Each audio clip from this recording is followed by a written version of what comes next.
Good morning, नमस्ते। दिन का शुरुआत खुदा के वचन के साथ दैनिक वचन बचना और बचाना में हम आपको स्वागत करते हैं। आज गुरुवार 24 मार्च 2022। आज का विषय बंजर भूमि में पानी। वचन लिया गया है यशायाह का पुस्तक 43:16-21। हम देखेंगे 19 पद को। देखो, मैं एक नई बात कहता हूँ, वो अभी प्रकट होगी, क्या तुम उससे अनजान रहोगे? मैं जंगल में मार्ग बनाऊंगा और निर्जल देश में नदियां बहाऊंगा। वचन पढ़ाई सुना पे खुदावन आशीष करे। देखिए, आज का वचन हमसे क्या कहता है कि खुदावन, हमारा जो खुदावन है वो नया काम करना चाहता है। वो हर एक बार नया काम करता है। हम देखते हैं कि आज का जो आशीष हमें मिलेगा वो जो गुजरा हुआ कल था उससे बहुत अच्छा होगा, और जो आशीष हम आज पाएंगे उससे ज़्यादा हम कल पाएंगे, जो आने वाला कल है। खुदावन हर एक दिन हमारा आशीष को मल्टीप्लाई करते जाता है, लेकिन हमारा विश्वास किस प्रकार का है? क्या आपका मुसीबत इतना ज़्यादा है कि आप उससे निकल ही नहीं पा रहे हैं? आपकी सबसे कीमती स्मृति क्या है? और ऐसा बहुत सारा समय होगा जिस पे आप निराश हो जाते हैं कि हम ये सोच के बैठ जाते हैं कि अब मुझसे कुछ काम नहीं होगा, अब मुझसे ये नहीं हो सकता। पर खुदावन वहाँ पे भी ऐसे ही नहीं बैठता। वो हमें हर एक मार्ग से निकालता है, जैसे कि इज़राइल को निकाला, जिस तरीके से यरूशलेम को निकाला। हम शायद कभी कभी इतने निराश हो जाते हैं कि हम निराश होकर घर पे बैठ जाते हैं कि अब मुझसे कुछ नहीं होगा कह के हम बैठ जाते हैं। पर खुदावन वहाँ पे भी नया काम करता है, और खुदावन जब नया काम करता है और हम आश्चर्य हो जाते हैं। क्या हमारे घर में हम आश्चर्य कितने बार हुए हैं? हमारा खुदावन के ऊपर कितना विश्वास है, क्योंकि वो कहता है कि सूखी भूमि पर भी पानी देना चाहता है और सूखी भूमि पर खाना देना चाहता है हमें, और हम क्या उसे लेना चाहते हैं कि नहीं? कभी कभी हम निराश होके बैठ जाते हैं घर पे, अब मुझसे नहीं होगा, और उसके बाद हम कुछ कोशिश भी नहीं करते। कोशिश करना चाहिए ताकि हम उस पे जीत पा सके, क्योंकि बहुत सारे समय पे हम जीत पाने ही होते हैं पर हम कोशिश ही नहीं करते। दो लड़का कोशिश किया अपने काम के लिए, एक ने काम करते रहा, निराश हो गया, दूसरा भी करते रहा, वो निराश होके थक गया।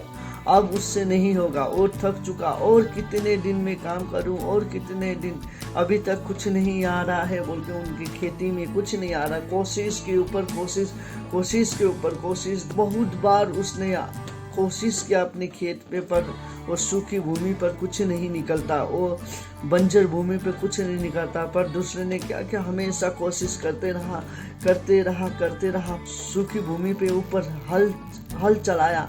हल चलाने के बाद उसने पानी दिया, फिर उसके बाद उसने धान लगाया, फिर भी नहीं आया। ये साल नहीं आया, अगला साल आएगा, फिर उसने कोशिश किया, अगला साल भी नहीं आया, फिर कोशिश किया। उसके बाद जब उसने धान लगाया तब उसने फल पाया, और फल इतना पाया जितने साल उसने कोशिश किया था सबका फल उसने यही साल को पाया, एक के ऊपर एक। और जो बंजर भूमि था वो अब एक अच्छा भूमि बन चुका था, क्योंकि उसका जो कोशिश था वो बरकरार था। और दूसरे ही खेत पे एक इंसान ने पहली बार कोशिश कर नहीं निकला, वो निराश होके घर पे जाके निराश अपने बीवी लोगों के साथ झगड़ा, घर पे रोज मुसीबत के पहाड़ टूट पड़ा। फिर उसके बाद वो दूसरे साल भी कोशिश किया, दूसरे साल भी वही। उसके बाद उसने उस खेत को श्रापते हुए बेच दिया। तो देखिए, हम कोशिश करने से हम कोशिश पे सफल होंगे। हम निराश होके हमारा कोशिश हम बंद कर देंगे तो हम कभी भी सफल नहीं होगा, क्योंकि खुदावन कहता है कि क्या आप अनजान होके बैठना चाहते हैं? खुदावन आपको चलाना चाहता है, खुदावन मुझे चलाना चाहता है, खुदावन हम सभी को चलाना चाहता है।